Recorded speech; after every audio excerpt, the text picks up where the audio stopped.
Today, we're going to dive into a pretty fascinating idea, and for some, a pretty convenient one, called deism. It all really boils down to one powerful, universe altering question. And that's it. That's the heart of deism right there. It's not about denying a creator. No, it's about denying the creator's involvement. It paints this picture of a god who's like a master watchmaker. He builds this intricate, perfect machine, winds it up, and then just leaves it to tick on its own. So let's be super clear here. Deism is not atheism. Atheism says there was no builder for the house at all. Deism, on the other hand, says, oh, for sure there was a builder, but they moved out a long, long time ago. You could almost think of it as a kind of theological plan B.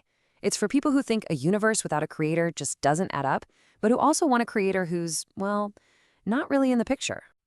And this gets right to the core of why this idea is so appealing, and also where the biggest critique comes from. I mean, if God isn't watching, if he isn't involved, then there's no divine law, right? No final judgment, no ultimate accountability for anything we do. It's an escape from duty. But the real question is, does this idea actually hold up when you really look at it?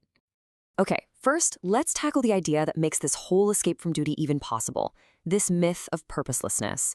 This is the view that the universe is just a giant clockwork toy, set in motion and then totally abandoned, which would mean we're just little cogs in the machine with no real purpose.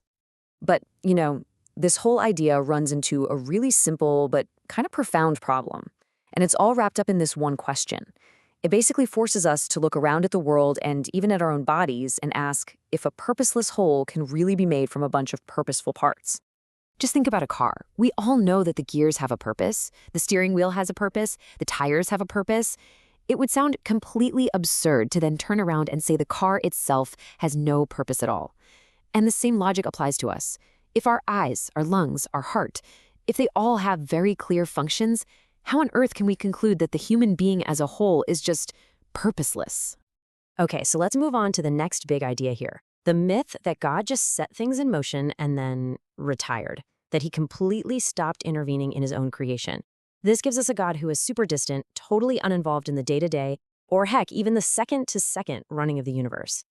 But when we look at our own biology, we see systems that need constant, moment-to-moment management.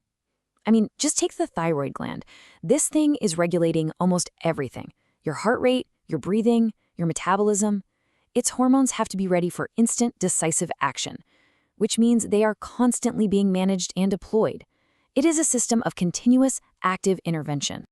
And this just leads to a critical question, doesn't it? If a single gland in our body needs that much constant, hands-on oversight just to work properly, how can we possibly believe that the creator of that entire system is just absent? The evidence for continuous management seems to be literally written into our DNA. But maybe the most powerful argument for deism isn't logical. Maybe it's emotional. It's that feeling of being just utterly tiny and insignificant in a cosmos that is terrifyingly huge. Let's just try to get a handle on that scale for a second. Our home, planet Earth, feels massive to us, but you could fit 1.3 million Earths inside our own star, the Sun. And the Sun? It's just one star out of billions, in a universe that stretches 93 billion light-years across. When you're faced with numbers like that, it is so easy to feel like an invisible speck of dust. And this gets us to the deist's ultimate question. In a universe this vast, why on earth would the creator of it all be concerned with the actions of one tiny human on one tiny planet? It's the argument from insignificance. But what if this whole feeling of insignificance just comes from using the wrong measuring stick? What if value isn't about physical size at all, but about your position, your duty? This slide illustrates the point perfectly. On a giant container ship, if a cleaner neglects their duty, you get a mess.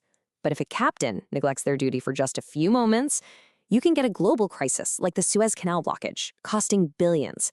The captain isn't bigger than the cleaner, but their duty gives them an exponentially greater importance. The captain didn't do something actively wrong, like crash the ship on purpose. No, the disaster happened because they failed to do what was right. They abandoned their post. And this reveals a really profound idea about evil, that its greatest form isn't always in doing the wrong thing, but in failing to do the right thing. It's the failure to uphold your duty. So the counterargument here is that while we are physically insignificant, our assigned role is actually monumental. We aren't just another creature. We are the observers, the stewards, the captains of this world. Our value comes directly from that responsibility. And when you start to look at it this way, things really start to click into place. Sure, materially, a human might seem like a small, insignificant part of the whole. But in terms of duty, we are the attentive observer that the whole exhibition of the universe was created for. And if you doubt the scale of that duty, just look at the scale of the proposed consequences, heaven and hell. Think about it. The sheer scale of the promised rewards and punishments, eternal paradise or eternal damnation, that has to reflect the scale of our duty. You don't offer an entire kingdom as a prize for winning a game of checkers. The stakes always reflect the importance of the game. And so that brings us right back to the beginning, but with a new question.